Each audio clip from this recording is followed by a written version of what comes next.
So, I'm a huge Fallout fan, but given that the last game was released almost 10 years ago, it's not really been a game that I've thought about much recently. Well, that was until I saw this.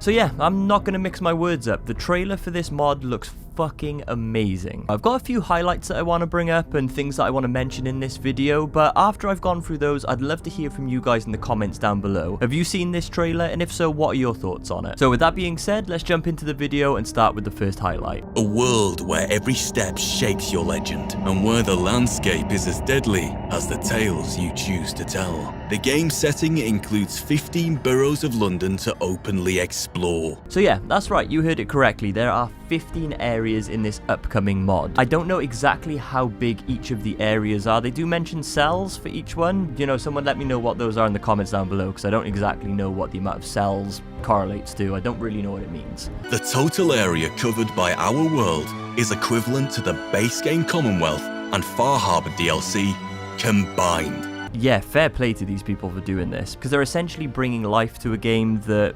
realistically for me died 7 years ago. I absolutely played the shit out of Fallout for about a year and a half, but after that it got to the point where there was only so much more I could have done. So because of this mod, there's a reason for me to come back, and hopefully for a lot of other people as well. 3D. Populating this huge area has required the creation and adaptation of an enormous number of 3D assets, from the desolate urban sprawl to the tattered armor shaping your character's attire, or the eerie glow of mutated foliage, and the ominous cyber pigeons desecrating forgotten statues. So this was the next point I wanted to touch on, the 3D art and essentially the little bits and bobs that they're adding in the world to make it Fallout London. Having the actual taxis is going to be sick, because yep, that's something you'd see in London, the classic black cab. The way you've got the night armor as well, that's another really cool feature. Admittedly, you don't see many knights around London anymore, but you know, I appreciate the heritage they've put in there. That's pretty cool. They've also got mechanical pigeons as well. They are rats of the sky. Fuck pigeons, I really don't like them. I'm glad there's robot pigeons in here, because I will be gunning down every motherfucker I can see.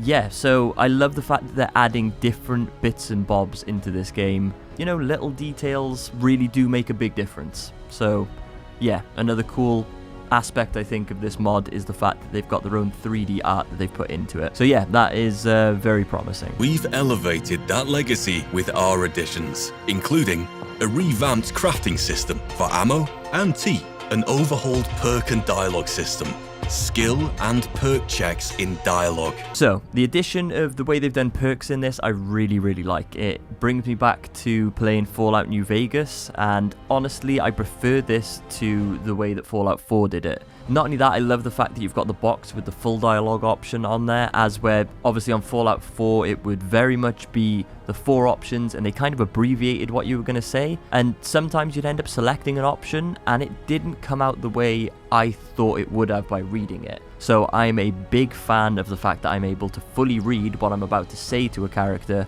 before I say it. That's a big improvement in my opinion. Not only that, I also love the fact that they've now got the skill checks in your dialogue option.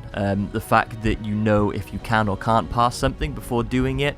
Yeah, I'm on board with that. Overall, yeah, I think this is a big improvement over Fallout 4. I think some of the things they mention in this not only gets me hyped for the fact that it's like, yeah, I enjoyed Fallout 4. This potentially could be better. Who knows? There are 7 companions you are able to recruit in the game, including one very British best boy, who we are sure will charm players just as much as Dogmeat.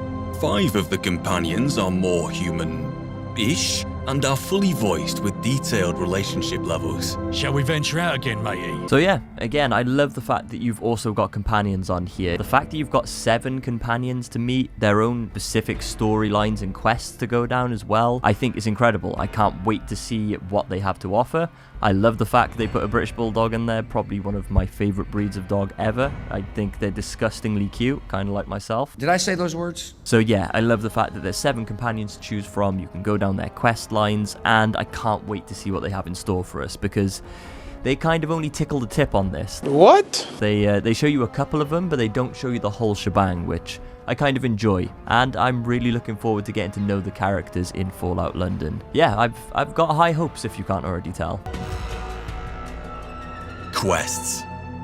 The story and quest lines of the game have entailed some of the greatest amount of work in the mod, involving writers, scripters, voice actors, and audio engineers to produce a breathtaking array of content. So you've got 53 main quests, 35 side quests, 25 faction quests, 64 miscellaneous quests, 16 gang quests, and then 5 companion quests. There's a shit ton to do by the looks of it. Obviously, we don't know how long these quests will last, and I'm hoping that, you know, they haven't padded it out with a bunch of just fetch quests, but it's going to be interesting to find out. There is a load there to choose from, and it makes me feel very, very optimistic. Like, there's going to be a lot to do in this world, considering the fact that these people have put in all these hours, time, and dedication, all for essentially a free mod. The amount that we're getting in this is absolutely insane, and they really deserve so much recognition for this. Yeah, how many is that in total? Let me use a calculator because my maths is pretty terrible. In total, that is 198 quests. That is a shit ton. In total, there are just over 90,000 recorded dialogue lines in the game, which is about 1.5 times the size of Fallout New Vegas or Skyrim, and just shy of that found in Fallout 4. However, their protagonist was voiced, and ours is, as the community preferred, silent. The amount of dialogue in this game is absolutely insane. The fact it's even somewhere close to Fallout 4 is mind-blowing. Let's look at what the budget is for Fallout 4. So, Fallout 4 cost $150 million to make. Considering the fact that this is all being done for free, just out of people that are passionate about this project, is insane. Also, another point they make is the fact that the character that we're playing is completely silent. That is also something that I feel like probably myself and most lovers of the Fallout franchise will be on board with. When the protagonist is silent, I feel it's much easier for you to put yourself in the shoes of the character you're playing, which, in my opinion, is what Fallout is all about. The fact they've gone with a silent protagonist, I think, is an incredible choice. I think it was the right choice, and honestly, I wish they'd done the same in Fallout 4. But yeah, anyway, that's pretty much everything I wanted to go through today, and some of the points I wanted to hit on, which I was impressed by, and things I just wanted to discuss and talk a little bit more about. Next, like I said, I want to hear from you guys down in the comments. Have you been waiting for this for a while? Is it something you've recently learnt about? And is it something that will make you potentially download Fallout 4 again just to play this? If you enjoyed the video, make sure to hit the like button, and hopefully I'll see you in the next one.